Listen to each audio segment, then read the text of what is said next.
O Senhor esteja com todos. Ele está no meio de nós. Proclamação do Evangelho de Jesus Cristo segundo Mateus. Glória a vós, Senhor. Naquele tempo disse Jesus a seus discípulos: nem todo aquele que me diz Senhor, Senhor, entrará no reino dos céus, mas o que põe em prática a vontade de meu Pai que está nos céus. Portanto, quem ouve estas minhas palavras e as põe em prática é como um homem prudente que construiu sua casa sobre a rocha. Caiu a chuva, vieram as enchentes, os ventos deram contra a casa, mas a casa não caiu, porque estava construída sobre a rocha. Por outro lado, quem ouve estas minhas palavras e não as põe em prática é como um homem sem juízo que construiu sua casa sobre a areia. Caiu a chuva, vieram as enchentes, os ventos sopraram e deram contra a casa, e a casa caiu, e sua ruína foi completa. É palavra da salvação. Glória a vós, Senhor. Queridos irmãos e irmãs presentes pessoalmente aqui em nossa Basílica Santuário, participando da Santa Missa, irmãos e irmãs que nos acompanham pelos meios de comunicação da nossa igreja, o Facebook, o YouTube aqui do nosso santuário, assim como a Rede Nazaré de televisão, a rádio web do santuário. Estamos no tempo santo do Advento, preparando-nos para a liturgia do Natal, mas não só isso, para celebrarmos o Natal no sentido de quase somente festejos exteriores, que se reduzam a comidas e a presentes, mas a vontade de fazermos tesouro desta época da liturgia, que convida-nos a prepararmos-nos para a vida verdadeira, a uma renovação interna de nós. E neste sentido, o tempo do Advento tem muitas coisas parecidas com o tempo da Quaresma. É o mesmo apelo, o apelo à sobriedade, ao silêncio, às obras de penitência, às obras de misericórdia.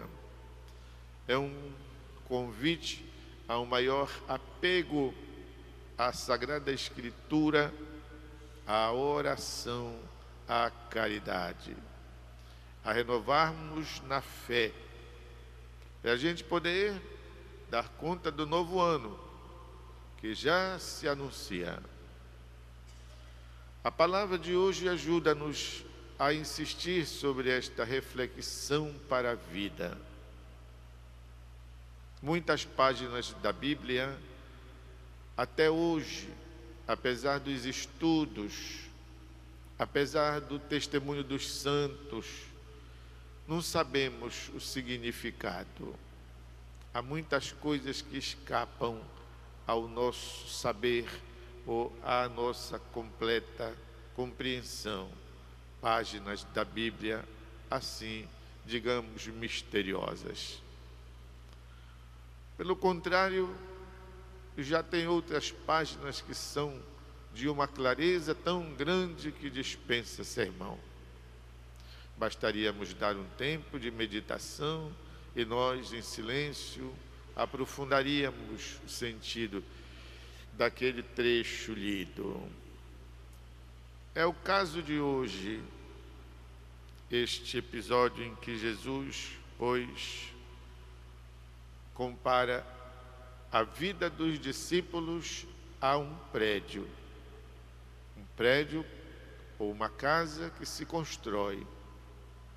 sem nenhuma fundação, que se constrói sobre a areia, ou que se constrói sobre a Tabatinga, aqui na nossa Amazônia, sem a devida preocupação sobre o que se está, ou sobre o que estamos construindo. E Jesus fala esta comparação a partir exatamente de dizer-nos como é fundamental a palavra de Deus ser a solidez da construção da nossa vida, da nossa história. Nem todo o que vive com o nome do Senhor nos lábios, Senhor, Senhor, entrará no reino, mas o que põe em prática a palavra do meu Pai, a vontade do meu Pai que está nos céus. Quem apoia a sua vida sobre a palavra é como aquele, então, o exemplo que construiu a sua casa sobre sólidos fundamentos. Chuva, ventos, tempestades e mais o que for, e a casa firme. Ao contrário de Jesus, o que constrói a sua vida em base a falácias, em base a fantasias, em base a vaidades que passam, é como aquele pobre coitado que construiu a sua casa, o seu prédio sobre a Tabatinga, sobre a areia, e que então vieram as intempéries, e Jesus diz: a casa caiu e sua ruína foi completa. Queridos irmãos e irmãs, esta comparação que o Senhor faz fala da nossa existência, da nossa vida. Quando nós somos mais jovens e a nossa cabeça está cheia de determinados, digamos, valores, muitas vezes são contravalores, e nós, através da nossa arrogância juvenil, não é isso? Achamos que é assim, que deve ser assim, e sobretudo muitas vezes nós assumimos posturas assim pessoalmente e dizemos porque eu acho, porque eu penso, porque comigo é assim. E depois do tempo, as surras vão desmentindo esta nossa falsa convicção. E algumas vezes temos tempo de repensar, de recuperar. Outras vezes já estragamos tantas coisas, tantas situações, tantas pessoas, já estragamos tanto a nossa vida, que já é até muito difícil nós reconstruirmos. E vamos vendo como de fato não construímos nada, como de fato as nossas construções foram muito mal feitas, mal sólidas, e que de fato, se tivéssemos dado verdade reta àquilo que nos ensinaram, por exemplo, os mais velhos, nossos pais, alguma pessoa mais experiente que nos mostrou, e que muitas vezes até ainda ficamos contrariados com elas, teríamos tido maior proveito. É assim a vida. A vida é a mestra de todos nós. Se nós compararmos então sobre a palavra de Deus, teremos ainda uma compreensão melhor disso que estou dizendo. Quando não damos ouvido à palavra dos nossos semelhantes, já nos arrependemos. Imaginem quando não damos reta à palavra de Deus, que é, pois, a palavra da verdade, a palavra definitiva, a palavra que salva. Portanto, um convite a nós.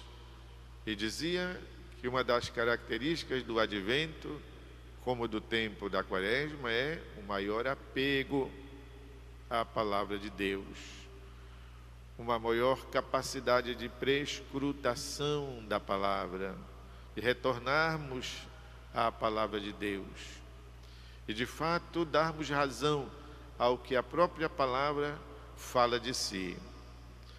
Tua palavra, Senhor, lâmpada para os meus passos. E nós só carecemos da lâmpada quando estamos no escuro. Só precisamos de uma lanterna quando estamos tendo dificuldade de pisar. Portanto, a palavra que se autodefine lanterna, luz, deve valer-nos sempre, especialmente nos momentos de escuridão da nossa vida. E renovarmos, apesar das besteiras que tenhamos feito na vida, combinado e aprontado, estragado parte de nossas vidas, quem sabe até mesmo magoado, feito sofrer tantas pessoas, a maioria delas inocentes, que nós possamos entender o sentido do retorno, aprender, por bem ou por mal, o caminho de volta e podermos reconstituir a nossa existência. Antes de iniciar esse período de valorização do lixo, de valorização do descartável, das coisas que se jogam fora, como é que se chama isso? Como é que se chama esse processo de aproveitar as coisas rejeitadas? Reciclagem.